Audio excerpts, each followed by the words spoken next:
जय Hind. 12th class. चलिए physics में आगे बढ़ते हैं अपन। तो हमारे पास नेक्स्ट टॉपिक है विद्युत फ्लक्स। विद्युत फ्लक्स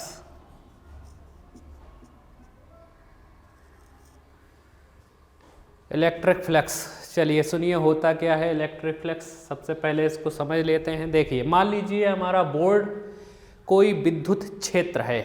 विद्युत क्षेत्र है मतलब आवेश रखा होगा इस बोर्ड में, कहीं आवेश रखा हुआ है।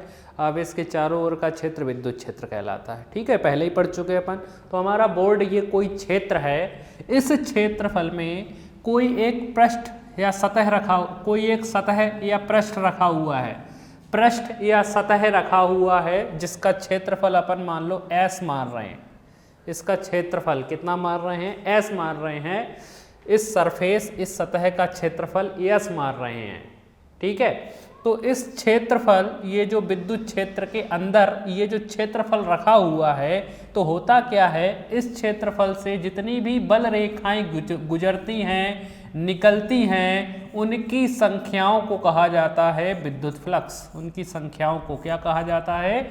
विद्युत फ्लक्स। यानी परिभाषा इस तरीके दे सकते हैं, किसी विद्युत क्षेत्र, ये हमारा बोर्ड एक कोई विद्युत क्षेत्र है, तो किसी विद्युत क्षेत्र में स्थित किसी क्षेत्रफल या सतह या पृष्ठ से गुजरने वाली कुल बल रेखाओं की संख्याओं को विद्युत फ्लक्स कहा जाता है।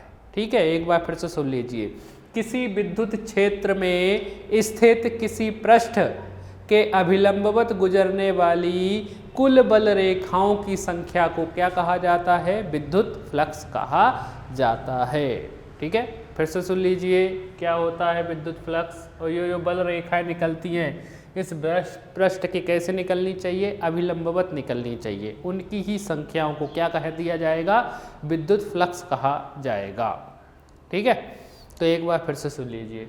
किसी विद्युत क्षेत्र में स्थित किसी क्षेत्रफल के अभिलंबवत निकलने वाली कुल बल रेखाओं की संख्या को विद्युत फ्लक्स कहा जाता है। इसे फाई ई से प्रदर्शित करते हैं। विद्युत फ्लक्स को किससे दर्शाते हैं? फाई ई से। फाई के नीचे ई बना देते हैं तो वो इलेक्ट्रिक फ्लक्स यानी विद्युत फ्लक्स कहा जाता है। ठीक है, ये तो परिभाषा की बात हो गई। विद्युत फ्लक्स दो प्रकार का होता है। पैराग्राफ चेंज करके लिखेंगे। विद्युत फ्लक्स दो प्रकार का होता है। पहला होता है धनात्मक विद्युत फ्लक्स। धनात्मक विद्युत फ्लक्स, तो देख लेते हैं क्या होता है धनात्मक विद्युत फ्लक्स। धनात्मक विद्युत फ्लक्स होता क्या है? धनात्मक विद्युत फ्लक्स, ये जो चित्र बनाया हुआ है ये धनात्मक विद्युत फ्लक्स का है। देखिए यहाँ पर जितनी भी बल रेखाएं हैं वो इस क्षेत्रफल के अभिलंबवत बाहर की ओर निकल रही हैं, और जिस क्षेत्रफल से बल रेखाएं बाहर की ओर निकल रही होती हैं उस फ्लक्स को कहा जाता है धनात्मक विद्युत फ्लक्स। ठीक है, तो परिभाषा बनी, किसी विद्युत क्षेत्र में स्थित किसी फ्लक्स से गुजरने वाली बल रेखाएं यदि बाहर की ओर जा रही हों तो उसे धनात्मक विद्युत फ्लक्स कहा जाता है। ठीक है, फुल स्टॉप। फिर से सुन लीजिए धनात्मक विद्युत फ्लक्स। हेडिंग डालेंगे धनात्मक विद्युत फ्लक्स और उसमें लिखेंगे यदि किसी विद्युत क्षेत्र में स्थित किसी पृष्ठ से निकलने वाली बल रेखाएं बाहर की ओर जा रही होती हैं तो उसे धनात्मक विद्युत फ्लक्स कहा जाता है। Full stop. ठीक है, दूसरा इसका उल्टा हो जाता है ऋणात्मक विद्युत फ्लक्स। ऋणात्मक विद्युत फ्लक्स, तो ऋणात्मक विद्युत फ्लक्स में क्या होगा? जो भी बल रेखाएं हैं वो अंदर की ओर आने लगी। कहाँ की ओर? अंदर की ओर आने लगती हैं तो उसे कह दिया जाता है ऋणात्मक विद्युत फ्लक्स। तो परिभाषा बनी, यदि किसी विद्युत क्षेत्र में स्थित किसी पृष्ठ से गुजरने वाली बल रेखाएं अंदर की ओर आ रही हों तो उसे ऋणात्मक विद्युत फ्लक्स कहा जाता है। ठीक है, एक बार फिर से सुन लीजिए। यदि किसी विद्युत क्षेत्र में स्थित किसी पृष्ठ से गुजरने वाली बल रेखाएं अंदर की ओर आ रही हों तो उसे ऋणात्मक विद्युत फ्लक्स कहा जाता है। ठीक है, चलिए अब आगे सुन लीजिए। इसको मिटाता हूं मैं। इस सूत्रों का उपयोग आगे किया जाएगा, ध्यान दीजिए, इनका उपयोग आगे करेंगे। देखिए तो हमारे पास कोई पृष्ठ है, ये S, इससे निकली ये बल रेखाएं, इनकी संख्या कितनी है हमारे पास? मान लो n संख्या है। कितनी संख्या है? n संख्या। बहुत सारी बल रेखाएं निकल रही हैं और यहाँ पर विद्युत क्षेत्र है E, ये विद्युत क्षेत्र की तीव्रता है या विद्युत क्षेत्र है E। तो यदि विद्युत क्षेत्र E और पृष्ठ S, विद्युत क्षेत्र E और पृष्ठ S, ये दो चीजें उपस्थित हों, तब उस पृष्ठ से संबंधित यानी इस पृष्ठ S से संबंधित विद्युत फ्लक्स फाई E बराबर सूत्र होता है E into S. Phi E बराबर सूत्र होता है E इंटू एस। फिर से सुन लीजिए, यदि विद्युत क्षेत्र की तीव्रता E, विद्युत क्षेत्र की तीव्रता E और पृष्ठ S उपस्थित हों, तब उस पृष्ठ से संबद्ध विद्युत फ्लक्स फाई E बराबर कितना होता है E इंटू एस। ठीक है, अब आगे, यदि पृष्ठ S जो है, पृष्ठ S, इससे जितनी बल रेखाएं निकल रही हैं वो विद्युत क्षेत्र की तीव्रता के साथ मान लीजिए कोई कोण थीटा बना रही है, कोई कोण क्या बना रही है, थीटा, तब विद्युत फ्लक्स फाई E बराबर सूत्र हो जाता है E into S cos theta, E into S cos theta. ठीक है, फिर से सुन लीजिए, हमारे पास इन सूत्रों का उपयोग आगे किया जाएगा।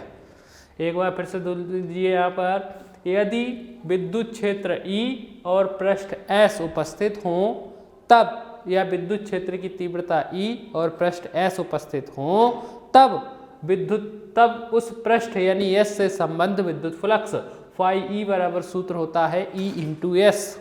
ठीक है, ये लिखेंगे, यहाँ नीचे लिखेंगे, यदि पृष्ठ S विद्युत क्षेत्र की तीव्रता E के साथ थीटा कोण बनाए, यदि पृष्ठ S विद्युत क्षेत्र की तीव्रता E के साथ थीटा कोण बनाए, तब फाई यानी विद्युत फ्लक्स बराबर क्या हो जाएगा, E into S cos theta. ठीक है, ये मान लीजिए एक बड़े पृष्ठ के लिए हो गया। अब मैं एक छोटा सा पृष्ठ ले लेता हूँ, ये देखिए छोटा पृष्ठ है, किसी छोटी चीज को दर्शाना है तो आगे D लगा देते हैं, ये S। ठीक है, और यहाँ मान लीजिए बल रेखाएं निकल रहेंगी तो विद्युत फ्लक्स उत्पन्न होगा, और ये हमारे पास विद्युत क्षेत्र की तीव्रता है, ये बल रेखाओं की संख्या है यहाँ पर। ठीक है, अब इसके लिए सूत्र क्या हो जाएगा, ये तो बड़े क्षेत्रफल के लिए था S के लिए, छोटे पृष्ठ ds के लिए विद्युत फ्लक्स का सूत्र क्या हो जाएगा वो देखिए। तो हमारे पास बड़ा क्षेत्रफल था तो जाहिर सी बात है उससे जो विद्युत फ्लक्स उत्पन्न होगा वो बड़ा ज़्यादा विद्युत फ्लक्स उत्पन्न होगा, और जो छोटा विद्युत फ्लक्स है जो छोटा क्षेत्रफल है उससे छोटा विद्युत फ्लक्स उत्पन्न होगा। ठीक है, तो यदि विद्युत क्षेत्र की तीव्रता E और अल्प पृष्ठ ds उपस्थित हों, तब अल्प पृष्ठ ds से गुजरने वाला अल्प विद्युत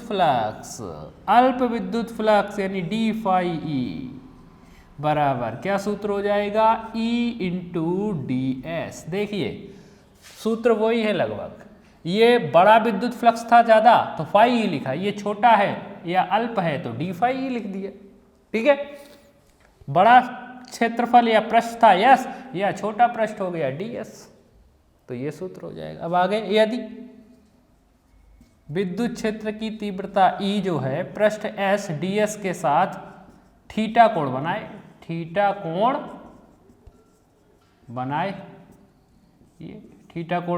तब अल्प फ्लक्स d फाई E बराबर क्या सूत्र हो जाएगा, E into ds cos theta, E into ds cos theta. ठीक है, तो ये बड़े पृष्ठ के लिए विद्युत फ्लक्स के सूत्र हैं और ये छोटे पृष्ठ के लिए विद्युत फ्लक्स के सूत्र हैं। ठीक है, चलिए अब मात्रक देख लेते हैं, विद्युत फ्लक्स का मात्रक देख लेते हैं, इस सूत्र से देख लेते हैं विद्युत फ्लक्स का मात्रक। विद्युत फ्लक्स का मात्रक फाई E बराबर विद्युत फ्लक्स बराबर विद्युत क्षेत्र की तीव्रता E का मात्रक पढ़ चुके, क्या होता है, न्यूटन प्रति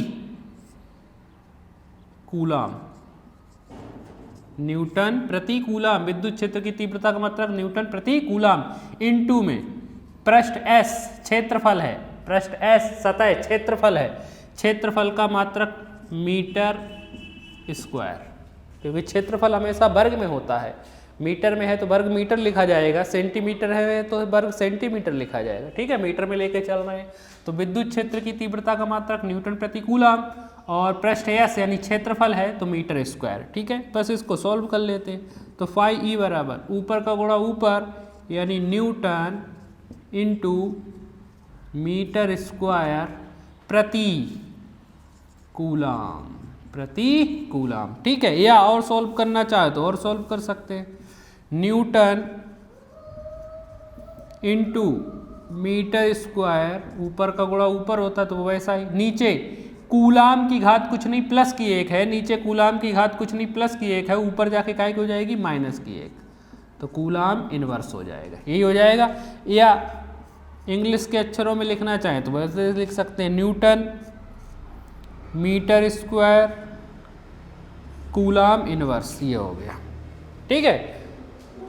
तो ये हो गया विद्युत फ्लक्स का मात्रक हमारे पास, चाहे आप ये लिखो चाहे ये लिखो चाहे ये लिखो, बात एक ही है, ठीक है। चलिए अब विमा देख लेते हैं। विमा भी इस सूत्र से निकाल सकते हो आप लोग, इसका विमीय सूत्र, विद्युत क्षेत्र की तीव्रता की विमा लिखो और क्षेत्रफल की विमा लिखो, सॉल्व कर लो। मैं आपको डायरेक्ट लिखा देता हूँ, ml2t-3a-1, इसका विमीय सूत्र क्या होता है, ml2t-3a-1 होता है। तो ये हो गया हमारा विद्युत फ्लक्स, आगे इसका उपयोग किया जाएगा, ठीक है। चलिए अब विद्युत फ्लक्स के बाद नेक्स्ट टॉपिक की ओर बढ़ते हैं। हमारे पास नेक्स्ट टॉपिक क्या है, तो नेक्स्ट टॉपिक है हमारे पास घन कोण। ये हो गया हमारा विद्युत फ्लक्स। अब नेक्स्ट टॉपिक की ओर अपन बढ़ेंगे, नेक्स्ट टॉपिक की ओर बढ़ेंगे, घन कोण की परिभाषा पढ़ेंगे और आगे उपयोग किया जाएगा। एक मोस्ट आईएमपी डेरिवेशन पढ़ेंगे इनके बाद अपन, ठीक है। तो ध्यान से इनको याद करना है आपको। तो हमारे पास नेक्स्ट टॉपिक है घन कोण। घन कोण, चलिए देखिए तो होता क्या है घन कोण, देखिए यहाँ पर मान लीजिए हमारे पास एक कोई अल्प पृष्ठ है, छोटा सा पृष्ठ है और बंद है, ये जिसको नाम दे रहे हैं ds, यहाँ पर इस सिरे पर नाम दिया a, इस सिरे पर यहाँ पर नाम दे दिया b, ठीक है। ये हमारे पास एक अल्प पृष्ठ है, छोटा सा पृष्ठ है ds। अब ये अल्प पृष्ठ जब किसी बिंदु, यहाँ पर कोई बिंदु है O, अल्प पृष्ठ जब किसी बिंदु के साथ कोई कोण बना लेता है तो उस कोण को ही कहा जाता है घन कोण, ठीक है। तो किसी अल्प पृष्ठ के द्वारा किसी बिंदु पर बनाए गए कोण को घन कोण कहा जाता है। देखिए तो अल्प पृष्ठ है, इसके साथ कोई कोण बनाएगा, ये हो गया, ये हो गया। मध्य बिंदु ले लेते हैं, यहाँ पर P ले लेते हैं, ठीक है। बिंदु O से बिंदु P की दूरी स्मॉल r ले रहे हैं, बिंदु O से बिंदु P की दूरी स्मॉल r ले रहे हैं, ठीक है। मान लीजिए यहाँ विद्युत क्षेत्र की तीव्रता E है और इससे जो बल रेखाएं निकल रही हैं उनकी संख्या n है और इनके बीच में कोण बन रहा है थीटा, यानी विद्युत फ्लक्स उत्पन्न होगा यहाँ पर, ठीक है। तो देखिए परिभाषा क्या है घन कोण की, तो किसी पृष्ठ के द्वारा, किसी बंद पृष्ठ के द्वारा किसी बिंदु पर बनाए गए कोण को कहा जाता है घन कोण। किसी बिंदु पर बनाए गए कोण को क्या कहा जाता है, घन कोण। तो इस बिंदु पर जो कोण बनेगा उसे कह देंगे घन कोण, या तो ये या ये, दोनों तरफ, ऊपर या नीचे। इसे दर्शाते हैं डी ओमेगा से। घन कोण को किससे दर्शाते हैं, डी ओमेगा से। घन कोण को किससे दर्शाते हैं, डी ओमेगा से दर्शाते हैं। तो एक बार परिभाषा फिर से सुन लीजिए, किसी बंद पृष्ठ के द्वारा किसी बिंदु पर बनाए गए कोण को घन कोण कहा जाता है, इसे डी ओमेगा से प्रदर्शित करते हैं। डी ओमेगा बराबर सूत्र होता है d s cos theta upon r square. D omega बराबर सूत्र होता है d s cos theta upon r square. D s अल्प पृष्ठ है, कॉस थीटा विद्युत क्षेत्र की तीव्रता और बल रेखाओं के बीच बनने वाला कोण है, कोण की ज्या है। आर स्क्वायर, आर जो है बिंदु P से बिंदु O के बीच की दूरी है, ठीक है। तो ये परिभाषा हो गई घन कोण की। अब यहाँ पर एक सूत्र है घन कोण का अगर समाकलन करें, घन कोण का क्या करें समाकलन, तो होता है 4 पाई। घन कोण का समाकलन कितना होता है 4 पाई। तो आपको ये दो सूत्र यहाँ पर याद रखना है, डी ओमेगा बराबर d s cos theta upon r square, घन कोण का सूत्र d s cos theta upon r square, यानी आगे जब भी अपने को d s cos theta upon r square मिलेगा उसकी जगह अपन डी ओमेगा लिख सकेंगे, क्योंकि d s cos theta upon r square क्या होता है डी ओमेगा, और डी ओमेगा का समाकलन कितना होता है 4 पाई। तो इन सूत्रों को याद रखना है आपको, ठीक है। तो इस वीडियो में अपन ने क्या क्या पढ़ा है एक बार फिर से देख लेते हैं। सबसे पहले विद्युत फ्लक्स पढ़ा, उसके सूत्र उसके प्रकार देखे। धनात्मक विद्युत फ्लक्स, जब बल रेखाएं बाहर की ओर जा रही होंगी तो धनात्मक विद्युत फ्लक्स होगा, ऋणात्मक विद्युत फ्लक्स जब बल रेखाएं अंदर की ओर आ रही होंगी तो ऋणात्मक विद्युत फ्लक्स होगा, ठीक है। फिर उसके 2 सूत्र देखे, एक बड़े पृष्ठ एस के लिए और एक अल्प पृष्ठ डी एस के लिए, ठीक है। इसके बाद देखा अपन ने घन कोण। तो यहाँ पर इस वीडियो में जितना भी पढ़ा हुआ है ये सब आगे काम में आने वाला है, ये आपको याद नहीं होगा तो आगे का समझ में नहीं आने वाला है, ठीक है। तो आपका काम है सबसे पहले इसको याद करना। चलिए इसको यहीं पर ख़त्म करते हैं। जय हिंद।